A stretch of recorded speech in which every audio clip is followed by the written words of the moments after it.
Olá a todos. Neste vídeo venho falar de uma série de símbolos que estão associados à cultura da Índia e que suscitam curiosidade.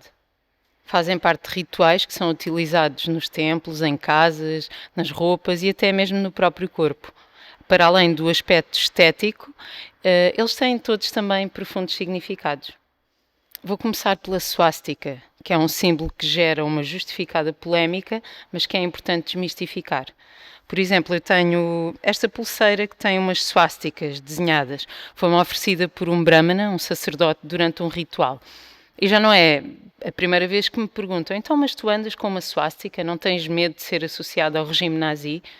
A pergunta tem toda a lógica, é perfeitamente legítima e acho que é importante aproveitar ocasiões como essas precisamente para desmistificar e para explicar às pessoas que a swastika tem um simbolismo muito diferente daquilo que normalmente associamos. Só porque a swastika foi utilizada de forma errada por um determinado grupo de pessoas na Europa durante algumas décadas, não significa que isso tenha que eliminar o significado auspicioso que este símbolo tem para milhões de pessoas em todo o mundo ao longo dos vários milénios. A swastika é um dos símbolos mais antigos conhecidos pela humanidade e teve uma aplicação contínua ao longo de milénios em várias partes do globo. Foram encontradas swasticas em representações feitas em todas as partes do mundo, em todos os continentes e ao longo de milénios, por diversas culturas. Na Índia, associada ao Sanatana Dharma, ao budismo e ao jainismo, em moedas e vasos da antiguidade grega, na Europa, na arquitetura da Idade Média, do Renascimento e do Barroco, em artefactos da Idade do Ferro, na China, Japão, Mongólia, América do Sul, zona do Mediterrâneo, Ilhas Britânicas e por aí fora. Representa o progresso cíclico, um movimento de crescimento rumo a uma existência consciente que se constrói passo a passo, quadrante a quadrante. Representa a morte e a ressurreição, o princípio eterno da sustentabilidade e da regeneração universal. Está, portanto, associada à fertilidade, à saúde, às 4 estações, aos solstícios e equinócios, os 4 Vedas. De acordo com a etimologia sânscrita, a palavra asti significa essência existencial. Associada ao prefixo su, que significa benigno, auspicioso, significa uma existência benigna, com valor, sustentável e verdadeira. É o símbolo máximo do equilíbrio dinâmico. Representa a natureza imutável, infinita e multidirecional da energia divina, porque se nós pegarmos nessa imagem e a rodarmos à volta desse eixo central, a estrutura permanece sempre a mesma. Mostra-nos que o caminho para atingir a existência plena nem sempre é direito e linear, mas é feito de evoluções e retrocessos. Segundo Swami Vivekananda, tudo existe pela eternidade. Só que o movimento é feito por ondas e vazios sucessivos, indo de volta para as formas mais refinadas e regressando como manifestações grosseiras.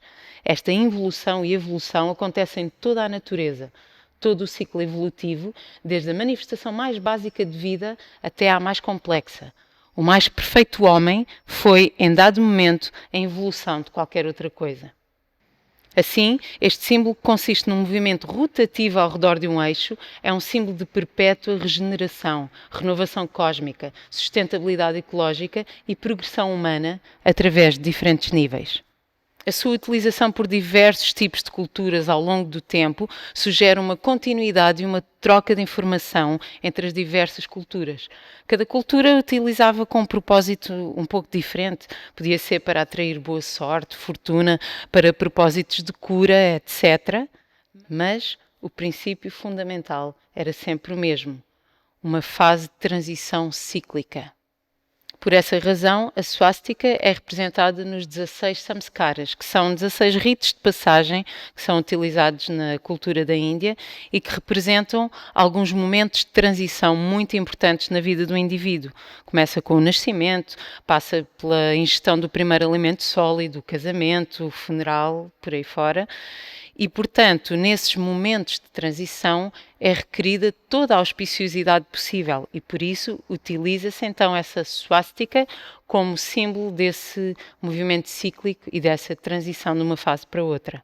Este símbolo é usado nas cerimónias e festividades relacionadas com a cultura védica, nas decorações de templos e adquire um papel de relevo durante o festival de Diwali ou nos casamentos. É utilizado para atrair benevolência, sorte e auspiciosidade. Na dança indiana, nomeadamente no Bharatanatyam e Odissi, utiliza-se uma posição de pé chamada swastika, precisamente porque os pés ficam então cruzados nesta forma.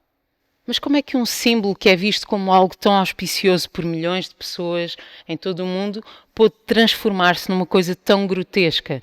De que forma e por que razão é que o regime nazi adotou isto como um símbolo que representava os seus ideais?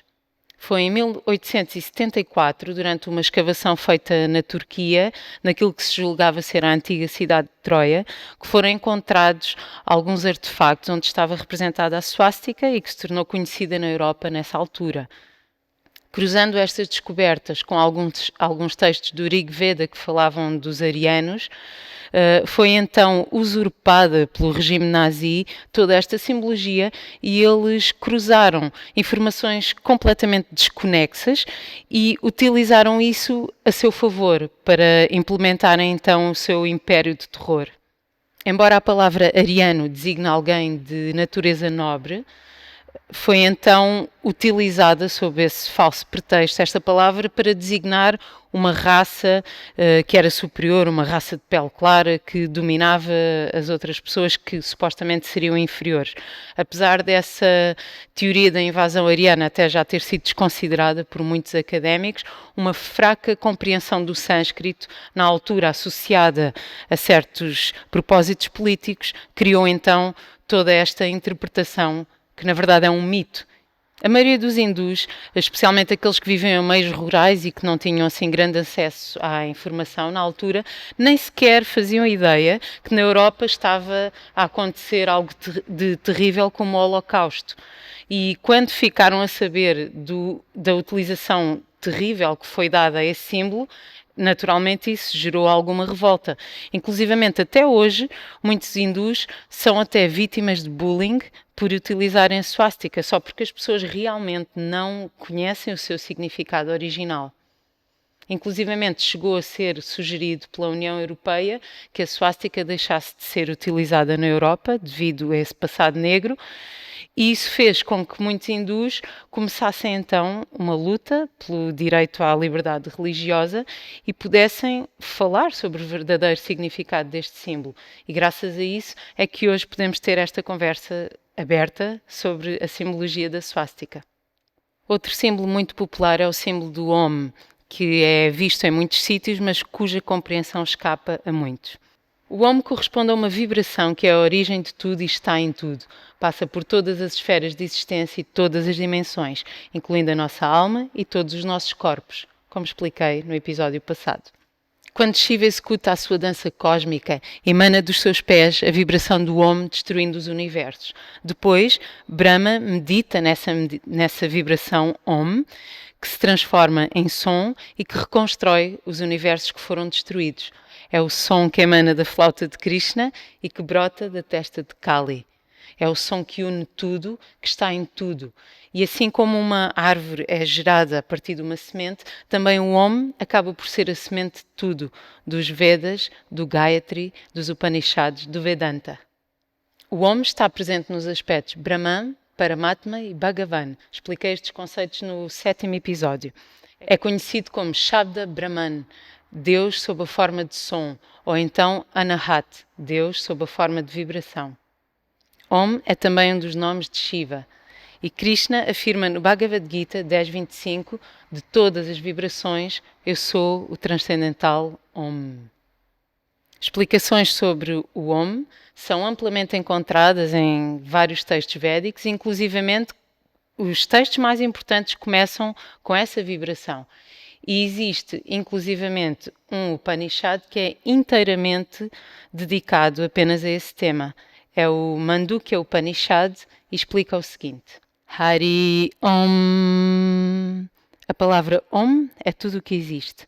Tudo o que é visível, passível de ser conhecido ou percepcionado pelos sentidos, por inferência ou por testemunho verbal, tudo isto é o Om. Tudo o que é passado, presente e futuro é verdadeiramente o Om. E tudo o que está para além dessa compreensão tripla do tempo também é o Om. Diz-se que as vibrações sonoras criadas pelo Om ajudam a equilibrar todos os nossos chakras, como expliquei no episódio passado. É o som que nos ajuda a conectar com a energia universal e que une todas as esferas da existência. É explicado também no Mandukya Upanishad que as curvas do Om são um espelho da nossa jornada mental e cada uma dessas curvas corresponde a um dos nossos estados mentais. A curva de baixo representa Jagrata, o estado desperto. A curva do meio está associada a Swapna, o estado de sonho. A curva de cima corresponde a Sushupti, estado de sono profundo. O ponto representa Turiya, a transcendência. O semicírculo abaixo do ponto é Maya, a ilusão que nos separa do estado de transcendência. Há também uma série de estudos científicos levados a cabo por cientistas de várias áreas que tiveram como objeto de estudo tentar perceber qual era o efeito do mantra Om nas ondas cerebrais dos seres humanos. E essas experiências foram feitas utilizando vários métodos e tanto se referia à meditação no mantra como à própria recitação. Os resultados demonstram que a meditação no mantra Om conduz a uma consciência do corpo, aumento da sensibilidade, efeitos de relaxamento, estabilização das ondas cerebrais e aumento da energia. Outro símbolo curioso que está associado à cultura da Índia é o coco. Tanto é utilizado em rituais como na gastronomia. E, para além das suas propriedades nutricionais, é também usado como um medicamento. Segundo a Ayurveda, é rica em nutrientes, tem proteína de alta qualidade e o seu sabor doce mas saudável ajuda a equilibrar os doshas Vata e Pitta. A água de coco hidrata, constrói os tecidos e nutre a mente. Os médicos ayurvédicos costumavam utilizar várias partes do coco para fabricar pasta dentífrica, pomadas e cremes, e ainda hoje é bastante utilizado o óleo de coco com propriedades medicinais. Ajuda a eliminar as toxinas e gera um potencial de boa saúde. Por essa razão, é considerado um alimento na categoria de Sattva Guna. É conhecido como Shripal, a fruta dos deuses. E, na verdade, o coco assemelha-se muito a uma cabeça humana. As fibras do coco parecem os cabelos, a própria casca parece o crânio, a água de coco assemelha-se aos fluidos, a polpa é o espaço mental. Inclusivamente, aqueles 3 pontinhos que estão ali no coco são associados aos 3 olhos de Shiva. O coco é uma representação da consciência divina e costuma então estar presente nos rituais dentro de um pote chamado kalasha, acompanhado de folhas de manga. Muitas vezes está decorado com flores e símbolos auspiciosos, como a swastika ou o Om. É um símbolo de prosperidade, dando as boas-vindas a Lakshmi Devi, a deusa da fortuna. Em muitos rituais é também utilizado um ritual que é o quebrar o coco. Normalmente faz-se isso no início das cerimónias. E esse quebrar do coco simboliza o quebrar do nosso ego. Se o coco for comparado ao ego, nós ao quebrarmos o ego, significa que estamos a entregar-nos completamente, a deixar de fora o nosso ego e a entregarmos o nosso serviço de uma forma abnegada para podermos então receber todas as bênçãos que advêm do ritual. Outro símbolo famoso é o bindi, que é este ponto que eu tenho aqui na testa. Embora tenha um significado bastante profundo para as pessoas da cultura da Índia e seja usado pelas mulheres e também por homens ao longo de milénios, nos últimos tempos tem até estado bastante na moda no Ocidente e muitas celebridades começaram a usar bindi. O que acontece é que a maioria das vezes as pessoas nem sequer sabem porque é que estão a usá-lo, não conhecem a sua simbologia e usam-no levianamente como um simples acessório de moda com várias cores, formatos, etc. Mas é importante perceber de onde vem a utilização do bindi e para que é que serve. O intelecto forte ajuda a tomar decisões e por isso normalmente as pessoas utilizavam isto logo de manhã, começavam por tomar banho, meditar e aplicar o bindi nesse momento, porque ajudava a manter o foco e a concentração não só naquele momento, mas depois também ao longo do dia. Antigamente o bindi era feito de várias substâncias como sândalo, cinza, flores, turmeric, vários tipos de substâncias que tinham também fins medicinais e de equilíbrio energético. Portanto, ao aplicar o bindi nesta zona, que é onde tem terminações nervosas super importantes, é onde tem a glândula pineal, é onde passam os nadis e daí pingala. E, como é que eu disse no último episódio, temos aqui o sexto chakra, que é conhecido como Agya Chakra, ou chakra da terceira visão. Então, ao estimularmos esta zona, colocando aqui o bindi, com essas substâncias, estamos a potenciar também a energia deste chakra. O kumkum, que era uma mistura de turmerico com lima e ficava com a cor avermelhada, era aplicado aqui nesta zona com o propósito de relaxar a musculatura e absorver o excesso de líquido nesta zona, portanto absorver o muco e ter também propriedades antibacterianas, portanto tinha também fins medicinais. Geralmente as mulheres casadas recebiam um bindi vermelho, que era o próprio noivo que colocava durante a cerimónia de casamento e que estava então associado à fertilidade, à energia, à auspiciosidade. Por outro lado, as viúvas deixavam de usar o bindi vermelho e passavam a usar um bindi preto. Estimular este ponto vai também fazer com que nós tenhamos acesso à nossa sabedoria interna e consigamos ver dimensões que estão para lá da dimensão tangível. Portanto, é um convite a ver aquilo que estes dois olhos não conseguem ver. Essa visão ajuda-nos então a aceder a essa verdade interna e colocá-la à frente do ego. A energia Kundalini que está alojada na base da coluna vai subindo e a energia em excesso é libertada através deste ponto. Portanto, é também um ponto de saída para ficarmos equilibrados, focados e com uma mente mais clara. Associado ao bindi está a tilaka. Nós vimos nos episódios anteriores que há uma série de linhagens filosóficas que são chamadas de sampradayas. Então, cada uma das sampradayas é facilmente identificável pelo tipo de tilaka que vai usar na testa. A marca mais visível é a que está na testa, mas a tilaka é também aplicada noutras partes do corpo, geralmente em locais que estão associados precisamente aos chakras ou a vários pontos energéticos. Há todo um preceito e um ritual para a aplicação da tilaka. Normalmente isso é feito também logo de manhã, após o banho, e coloca-se a tilaka de determinadas formas e recitando determinados mantras que têm a ver com a divindade à qual a pessoa é devotada e que ajudam também a pessoa logo de manhã a entrar num estado de espírito focado, ter uma mente calma e carregar depois essa energia auspiciosa durante o resto do dia.